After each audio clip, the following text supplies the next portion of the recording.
wọ́n ní at-ta'nu fi as-sahaba ta'nu fi ash-shari'ah. Tí ẹ bá ti ń bu ẹnu àtẹ́lu sàábé ó ń bu ẹnu àtẹ́lu ẹ̀sìn Ọlọ́run. Nǹkan pọ̀ nínú ẹ̀sìn tó so mọ́ àwọn sàábé púpọ̀ jù. Lọ́dọ̀ àwọn fúnni hadith ẹ jẹ́ kí mú bí méjì or mẹ́ta wá. Wọ́n ní tafsiru sahabati hujjatun. Sàábé kan bá sọ pé àyà yìí o in tolu ọba dẹ́dà ń sọ ń bẹ̀ ní hujjan illa lima yu'ariduhu min mithlihi. Àyàfi tí irú ọ̀rọ̀ bẹ́ẹ̀ bá wá tó sọ pé kìí ṣe tó ń sọ ní nǹkan àwọn ọmọ pé ó níbi oníkálukú wọn ń sọ tójú ẹ̀ tó in tó yé lórí àyà yẹn.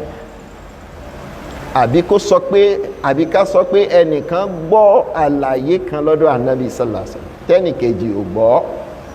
Tá a bá wá rí qarina àbí qara'in tó jú wa níwèé wípé eléyìí bó ti jẹ́ pé tafsiru sahabi ni ó ní wajhu tarjih ó ní murajjihat nínú marfu'at àwọn nínú nǹkan míì nínú sharia àwọn àgbọ́lá fún ọ̀rọ̀ tiẹ̀ ṣùgbọ́n àti ìkó nínú ìpìlẹ̀ yẹn wípé tafsiru sahaba hujja kí sàbí ó ṣàlàyé wípé àyà Qur'an yìí o ìtumọ̀ rẹ̀ ní akìítáàkù wọ́n dára ẹ̀sìn wa àbí wọ́n dára ẹ̀sìn wa.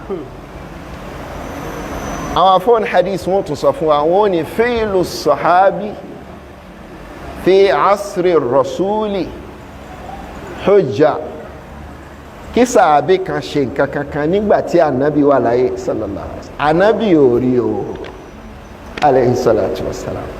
Sàhábì kan ó ń ṣiṣẹ́ ìjọsìn kan bí Bilal ṣe máa ń ṣe radiyallahu anhu ibn Rabah bó ṣe máa ń ṣe àlùwàlá lẹ́yìn gbogbo ìgbà tó bá gbọ̀nsẹ̀ àbí ó ní alhadasul asgar tí ó ṣe àlùwàlá lẹ́yìn rẹ̀ ànábì ò mọ̀ alayhi salatu ṣùgbọ́n ló wọ́n bá ànábì jẹ́ kí ànábì mọ̀ pé sàábé báyìí ṣe báyìí ọlẹ́ẹ̀mí gbogbo tí sàábé bá ń ṣe lásìkò ànábì sallallahu alaihi wasallam bá a lẹ́rìí wípé ànábì mọ̀ alayhi salatu bá a rẹ́rìí wípé ànábì gbọ́ ó ti dára ṣe sí ànábì sallallahu alaihi wasallam hujja ni bíi pé ànábì ló sọ ni wọ́n ní nítorí pé tó bá ṣe pé kò lẹ́tọ̀ ni olúwọba ànábì sallallahu alaihi wasallam yóò sọ fún ànábì pé lágbájá ń ṣe nǹkan báyìí sọ fún pé kó má ṣe bẹ́ẹ̀ mọ́. ṣe sí àwọn sàhábà radiyallahu anhu ó ti lọ́pọ̀ mọ́ ṣẹ̀ríà àbí ò tí ì lọ́pọ̀ mọ́ ti lọ́pọ̀ mọ́ ṣẹ̀ríà.